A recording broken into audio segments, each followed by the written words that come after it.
menyerang-nyerang daripada pandangan keagamaan Nahdlatul Ulama yang walaupun di dalam amaliyah mirip dengan Nahdlatul Ulama. Tapi ketika kita melihat para kiai-kiai Nahdlatul Ulama, tidak ada yang seperti itu. Tidak ada yang mereka itu jual-jual nomor rekening di YouTube. Setiap bikin YouTube ada nomor rekening, silahkan untuk berinfak. Untuk anak-anak santri kami, anak asuh, jadilah orang tua asuh santri kami. Kami himbau kepada semuanya, wahai para perindu baginda Nabi, pecinta Nabi, pecinta dzurriyyah Nabi, Anda jangan masuk wilayah itu. Anda jangan ikut membahas masalah ini, mengotori hati kita. Guru-guru Anda sudah mengajari, guru-guru Anda di para kiai, para habaib mengajari kebaikan. Itu sudah selesai. Anda jangan ikut-ikut dengan gaya bermacam-macam yang itu merugikan umat Islam itu sendiri, menjauhkan kita dari baginda Nabi Muhammad SAW. Gak ada yang begitu di Nahdlatul Ulama itu. Semuanya berjalan begitu alamiah. Siapa orang yang mau mondok, ketika dia mondok, orang tuanya punya duit, ya seperti biasanya makan sendiri. Ketika tidak ada, ini kiai mohon kepada Allah, bukan mohon pada YouTube, bukan menjual-jual nomor rekening, tapi dia mohon aja semampunya dia bantu orang-orang yang miskin yang ingin belajar di pondok pesantrennya tanpa harus diketahui oleh orang lain dan tanpa harus menjual-jual santri itu kepada orang lain pula.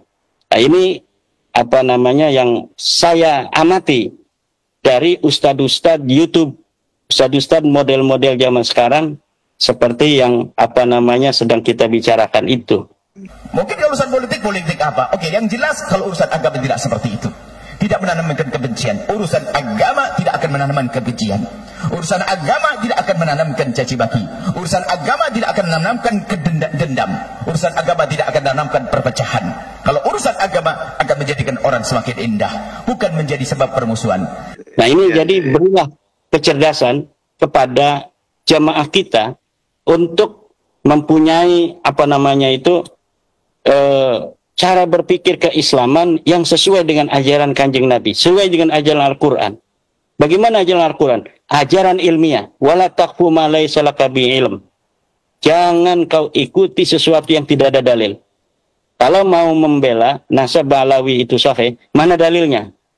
Ayo kita berdiskusi, ayo kita bicarakan, mana dalilnya? Kita sudah mengetahui dari para orang-orang yang membela tidak ada dalil.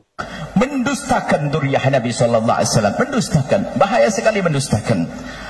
Oke lah, baik. Sudah tadi kita akan rambu-rambu, jangan masuk wilayah itu. Ini beliau jelaskan supaya kita sudah mantap manhaj yang kita ikuti. Hanya gara-gara dia adalah diduga keturunan Nabi, dia diduga dibatalkan, diduga sekedar dugaan saja. Wah, dugaan bahasanya dia tidak sambung dengan Nabi. Gara-gara dugaan begini, lihat, menjadi menafikan ilmunya. Tapi sekali lagi, apapun yang terjadi, ini penting untuk digarisbawahi. Apa yang kami lakukan, itu adalah hanya sekedar kami ingin katakan bahwa pengakuan Anda sebagai cucu Nabi tidak terbukti. Anda bukan cucu Nabi. Ya, tapi itu bukan karena kami membenci Anda. Tapi karena kami ingin memberitahu kepada Anda sesuai dengan ilmu, sesuai dengan kajian ilmiah, bahwa Anda tidak terbukti sebagai cucu Nabi. Itu saja. Selanjutnya terserah Anda. Anda masih mau mengakui, ya silakan saja. Jangan marah-marah. Ini peringatan bagi kita. Sudahlah, kalaupun ada gonjang-ganjing di sana, biarkan mereka yang gonjang-ganjing. Tapi kalau sudah Anda mulai masuk wilayah-wilayah pendustaan atau yang mengarah kepada sesuatu yang sangat berat, menafikan nasab dan sebagainya, Anda akan rugi pada akhirnya. Yang jelas yang kita rasakan hari ini, yang jelas bukan masalahnya, akan tapi yang jelas adalah apa? Akibatnya hari ini. Akibatnya, lihat permusuhan dia. Tidak mesra lagi, tidak indah lagi. Yang jelas adalah apa yang dikatakan oleh UAS, bahwa tidak percaya kepada nasab habaib itu sama dengan tidak percaya pada Islam, itu tidak ilmiah, tidak berdasarkan ilmu pengetahuan, dan membawa jamaahnya kepada taklid buta yang dilarang oleh agama Islam, yang dilarang oleh Al-Quran. Wala taqfu ma laysa laka bihi ilmun.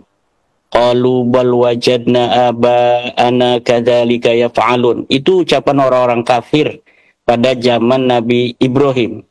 Ketika Nabi Ibrahim memberikan dalil-dalil kuat tentang Allah itu sebagai Tuhan, mereka dilarang oleh Nabi Ibrahim untuk menyembah patung. Kata orang-orang kafir itu di zaman Nabi Ibrahim, qalu bal wajadna aba'ana kadzalika yaf'alun. Kami menemukan ayah-ayah kami memang sudah begini dari dulu. Nah, ini mirip dengan ucapan Ustadz Yahya Al-Bahja itu juga.